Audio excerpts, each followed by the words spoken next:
What's up, guys? We are back. Fitness Profit Multiplier here, Anthony and Jimmy. Today, we're going to be talking about uniting your team as a gym owner and how to build that united front of a team so you can ultimately keep clients longer, make more profits, and put more money in your bank account.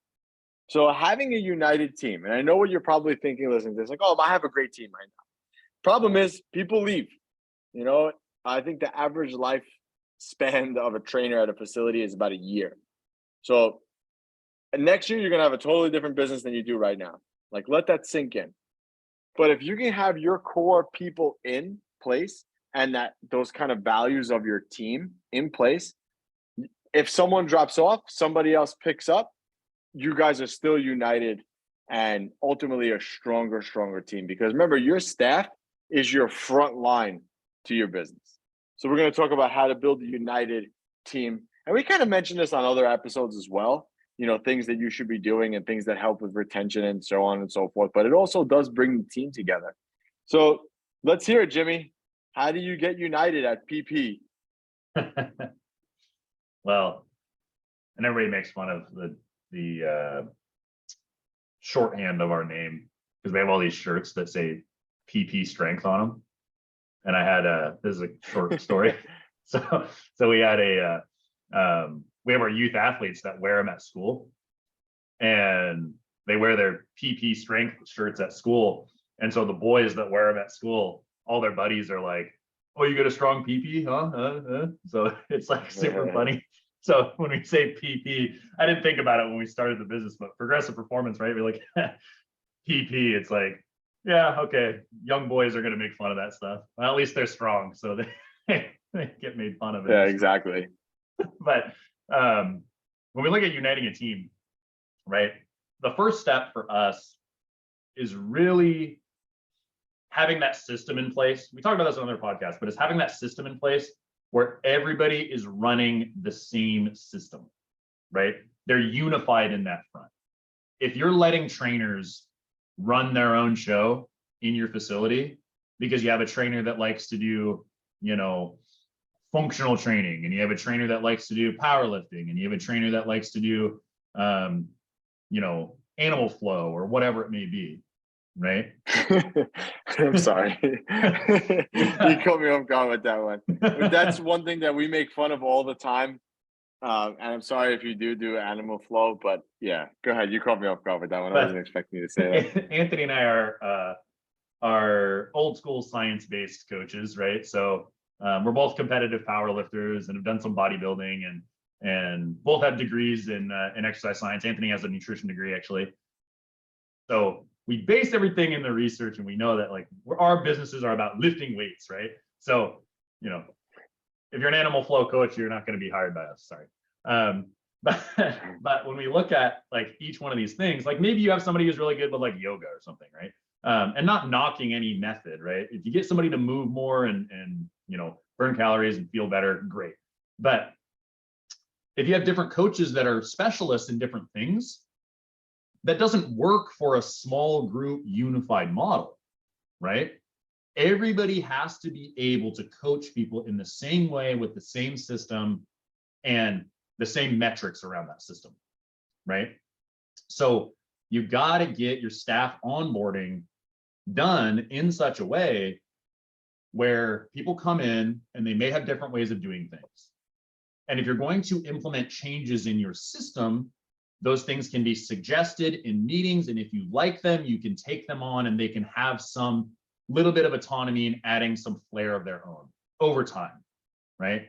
But the one phrase is, you may have done this way somewhere else, or you may prefer to do it this way, but this is the way we do it here, right?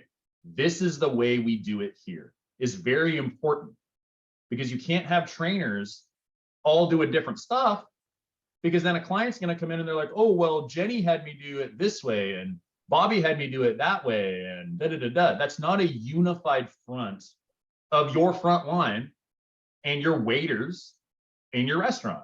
If you had waiters that were offering different stuff and they were going back to the kitchen and they were saying, this is our restaurant analogy that we use all the time, restaurant and fishing analogies. I don't know what we're on. Maybe we're just hungry on this podcast, but but we look at it and we go, if your waiters are going to a table and they're saying, oh, well, I really liked the fish, but I like for the chef to put this extra different sauce and this different garnish and da on it. Would you like that? It's like, bro, that guy's getting fired. Like, that chef is going to kill that guy. And so you can't have your trainers doing that either. It's no different. It's all a business. It's all structured and systemized. So the first step is get all your trainers on the same page. That comes down to regular meetings. That comes down to the proper onboarding for each staff member and the way that you coach specific movements. You may coach specific movements a little bit differently than other people. Anthony may coach a lunge differently than I do. But if his coaches were coming to my facility and coaching it in my way, they'd have to learn my system and do it my way and not his way, right? It's probably very similar, but for example's sake. So that's step number one. What's your step? Are you? Oh, I thought you were going to go right into step number two. You kind of left it on the I sometimes just leave it like that. I don't know why I do that. Yeah, but yeah, no, you're 100% right, man. And I think that the key with that is one of the things that I hated the most is like when clients would come to me like, when is Jenny training next? I like to train with Jenny because Jenny does this. And that just like irks me. But it's like, you know, you can go to any Subway, any McDonald's, any big franchise, and the experience is generally the same. You know, the same burger, like the food's generally the same. It's very even keel across the board. And I forget the actual statistic on this study that they did, but it was like, you always want your business to be, you know, performing at an 8. You never want it to be like a 10 or a 6, you know, like have a really good day where everyone's like crushing it. And then you have a day where it's like, you know, it's just a terrible day. You always want to be pretty consistent at like a 7, 8 because it's consistency and people thrive off consistency. So when you have one member of the team doing something totally different, it screws everything up. This is also why I like having a systematized business because then I could literally take anyone and plug them in there rather quickly. Like I said, trainers' average lifespan is about 12 lifespan. In your gym, your lifespan, whatever, is about 12 months. So if you lose trainers really quickly, you need to be able to replace them just as quickly. And the way you do that is by systematizing your business. You want the system to be easy so anybody could take the system and coach it. And they're still going to get that 8 experience. So for example, if Jimmy comes to my gym and I throw Jimmy in a session, I said, Jimmy, here's the workout. This is what you're going to do. Here are our rules. Go ahead. You know, within a couple of weeks, Jimmy should be up and running and just like a normal trainer at AB Fitness. So that's like the goal. And that's kind of like the thing that you want to keep in mind, because when you have a united team like that, this episode should really be talking more about the system and having a united system, because this is what's going to bring you more profits. Right. 100%. Now, when we look at the next step, right, as I'm not leaving anybody hanging again, we'll look at the next step to building, and really, we have a united front, but we also want to build team cohesion, right? And that team cohesion has a couple of things involved, right? You want that group chat text line where you're sharing memes and laughing with each other, right? You want that team to be friendly. They don't all have to be best friends, but you want them to be friendly with each other.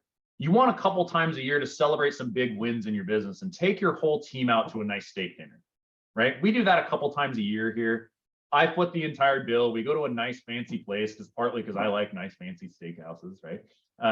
But we go to a nice fancy dinner. We pay for everybody to go, and they bring their spouses, and everybody has a great time. We have a couple drinks and really enjoy our time together, right? And that builds that team cohesion together. We share funny things with each other. We laugh in the office sometimes. Sometimes at the beginnings of our meetings, we're cracking jokes and laughing and poking fun at each other, and that really makes work fun. And one of the things is like you spend a lot of time with your coworkers, right? A lot of time with your coworkers. And you spend more time with your coworkers than you do with your family most of the time, right? Mm-hmm. Especially in a service-based industry, because you're there, you have to be there. You're not just working from home, right? So you're spending a lot of time with them, and you may not be spending as much time with them as the owner, but you have to cultivate that fun environment where they're laughing about this and laughing about that and having a good time together. You want them to be friendly with each other. So don't kibosh that group text thread that's got the memes. Don't douse the fire of some poking fun at each other and some laughs in the office, right? Because, oh, we got to get back to work, right? As long as your team's working well and they're getting everything done in a timely manner, they're hitting deadlines, they're coaching when they need to coach, they're on when they need to be on, and they're off when they need to be off. You can have some moments in the gym where you're laughing together and you're cultivating that, you're encouraging that. Because that really builds that cohesion and keeps people with you longer, right? You want to spend more time with them. So just like your members, right? Using their names, having company parties, that kind of thing, right? You want to have those events that keep people really liking what's going on with you and laughing and joking together. Yeah. And again, that's just going to be that united front that you need to grow your business. So yeah, I mean, is there anything else you want to add with this one, man? I mean, we talked about on another podcast, we talked about the review sequences of coaches and making sure you get rid of coaches that aren't working out for you, I think. So, that's another thing. You got to prune the tree, right? But that comes down to something we could dive into a little more deeply, which happens to be like quarterly reviews and review processes and individual meetings with your coaches. But we've talked about that before. So just make sure that you got to prune your tree. If you got a bad apple, it's gonna sour the whole bunch. So, I know that's a little bit not a fun thing to talk about, but you got to make sure that that's the fact. Because if you have somebody that can't abide by your system, doesn't laugh and joke with your other staff members, doesn't get their work done on time, and is not living by your core tenets, which you're going to base everybody's performance on, your core tenets, you have to get rid of that bad apple because that could sour the whole bunch. And if you have a good apple, really reward that behavior so that people level up to that level of person. So that's just a quick note on that. Agreed, man. Agreed. So guys, if you have to have this united team, like we said, and not only from the standpoint of, like Jimmy said, making sure everybody's together, but also from a client's point of view too. Because think about it, if one trainer is a bad egg, a client's going to pick that up, and it looks really, really bad on your business. So you want to make sure that you have this unitedness, the system to it.